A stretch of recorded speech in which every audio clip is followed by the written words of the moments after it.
दोस्तों, कुछ हो या ना हो, लेकिन एक सवाल हर किसी के मन में होता है कि आखिर मोटिवेशनल स्टोरीज पढ़ने या सुनने का क्या फ़ायदा। लेकिन इसका सीधा सीधा जवाब ये है कि अगर हम मोटिवेशनल स्टोरी पढ़ते या सुनते हैं तो आपको कुछ ना कुछ सीखने को ज़रूर मिलता है। और आप दूसरों की कहानियों से ये जान पाते हैं कि ऐसी कौन सी गलतियां हैं जो लोगों ने की हैं और आपको वो गलतियां नहीं करनी हैं। इसलिए आज हम आपको ऐसी छोटी सी मोटिवेशनल स्टोरी बताएंगे जिसको आपको पढ़ने से, सुनने से कुछ ना कुछ सीखने को ज़रूर मिलेगा। इसलिए दोस्तों, आज हम एक छोटी सी कहानी बताएंगे जिसको सुनने से आपको कुछ ना कुछ सीख ज़रूर मिलेगी।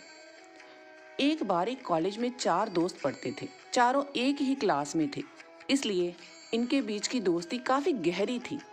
एक दिन कॉलेज में अनाउंसमेंट की गई कि कुछ दिन बाद आपका एग्ज़ाम लिया जाएगा।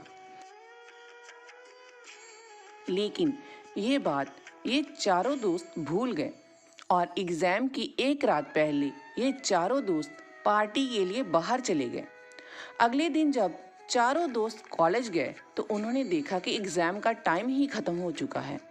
तब इन चारों दोस्तों ने एक प्लान बनाया और कार का ऑयल अपने कपड़े पर लगाया और अपनी प्रिंसिपल के कैबिन में जाकर प्रिंसिपल से कहा, हमारी कार का टायर पंचर हो गया था, इसलिए हम एग्ज़ाम नहीं दे पाए। प्रिंसिपल ने कहा, ठीक है, तुम कल कॉलेज आना, कल तुम्हारा एग्ज़ाम ले लिया जाएगा। चारों दोस्त खुश होकर वहाँ से निकल गए और ये सोचने लगे कि आज तो हम बच गए। इन चारों दोस्तों ने रात भर पढ़ाई की और अब अगले दिन एग्ज़ाम देने गए। तब इनसे कहा गया कि तुम चारों का एग्ज़ाम अलग अलग क्लास में लिया जाएगा। चारों दोस्त अलग अलग क्लास में जाकर बैठ गए, लेकिन जब इनके हाथ में क्वेश्चन पेपर आया तब इनकी आंखें खुली की खुली रह गई, क्योंकि क्वेश्चन पेपर में सिर्फ एक सवाल लिखा था कि कार का कौन सा टायर पंचर हुआ था। चारों दोस्त हैरान हो गए। तब उनको अपनी गलती का एहसास हुआ।